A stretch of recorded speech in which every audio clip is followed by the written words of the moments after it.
Hello everyone, Kegger's Boy here, and I've got a little something I'm sending straight from the heart. I've seen a lot of back and forth in the community over the reveal of the microtransactions in the upcoming Devil May Cry release. Now, I've loved the series from its inception. Devil May Cry was the first purchase I actually made for the PlayStation 2. Hell, it's the reason I wanted one in the first place. This stupid, silly story with its amazing combat. Now, step by step, I've seen the series grow and change. From the amazing possibilities of Devil May Cry 1, the stumbling rush that was Devil May Cry 2, the glorious return to form with Devil May Cry 3, and the flawed masterpiece of 4. I was right there with hating on the reboot, even though I've mellowed over the years for it. And my current stance is that while it's not a good Devil May Cry game, it's still a pretty fun action game, even with its flaws. Much of them were improved with the special edition. So, it's from a place of love that I have to say the microtransactions in 5 fill me with a sense of worry.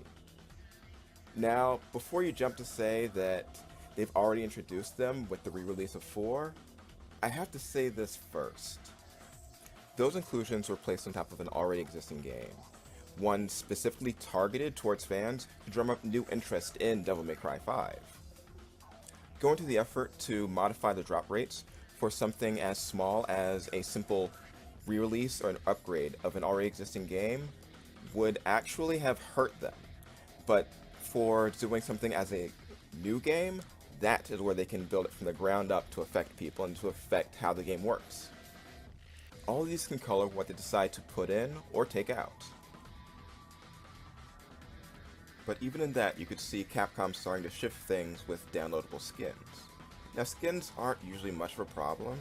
In truth, I'd rather see they use that than any other form of microtransactions. But even then, it's still a problem. It's something that's happened little by little. The pre-order bonuses, the sectioned off DLC content, things like new weapon skins and unlocks in the reboots, as well as store-exclusive content. Devil May Cry 4 Special Edition added costumes as purchasable, things which were always free in the game as something you would unlock. Now, I'm not talking about things through the Dante Must Die mode. I'm not talking about the Sparta outfits. I'm talking about things like the new outfits, the special outfits for Lady and Trish. Now we come to Devil May Cry 5. We have to face that this is something that Capcom wants in the product now, and that they're going to alter the game for it. The gold orbs have been removed, and now it is going to take red orb purchases to continue on a level. This is done for a very obvious reason, to try and get people to burn through the orbs so that they'll want to buy or be forced to grind. Now, for those of us experienced in the series, I doubt it will be too much of a problem getting the orbs, but that's only if the drop rate does not suffer. And there's little reason for them not to alter the drop rate to incentivize it, since they've already just implemented the red orb restart for that very purpose. Capcom is not your friend. None of these companies are. And they don't need your defense. What they need is customers and fans to hold them to a higher standard. Time and time again, we've seen these companies altering games to better use microtransactions and loot boxes. And it always starts slow, just cosmetics or something less sinister, but it always goes forward, always progresses, and it only stops when the fans stand up and demand better. Common practice in video game world is for anything purchasable with real money to have a much lower drop rate in the game. This is done in mobile games. It is done in console games. Prime examples would be the many sports games with their in-game currency, or a single-player game example would be Shadow of War with their orcs. It took what was simply a part of the game in the original, and then the moment they became purchasable, everything changed about them. From their spawn rates, to the quality of those spawns, to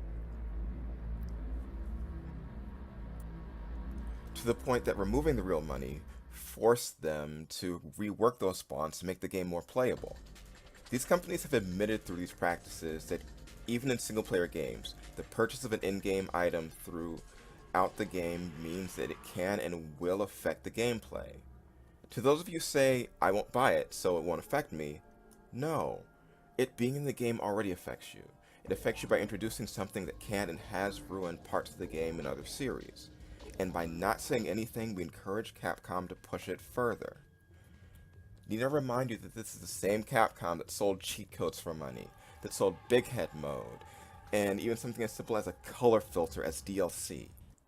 Give them an inch and they will take that mile. If the drop rates are unaffected, I'll be surprised but happy.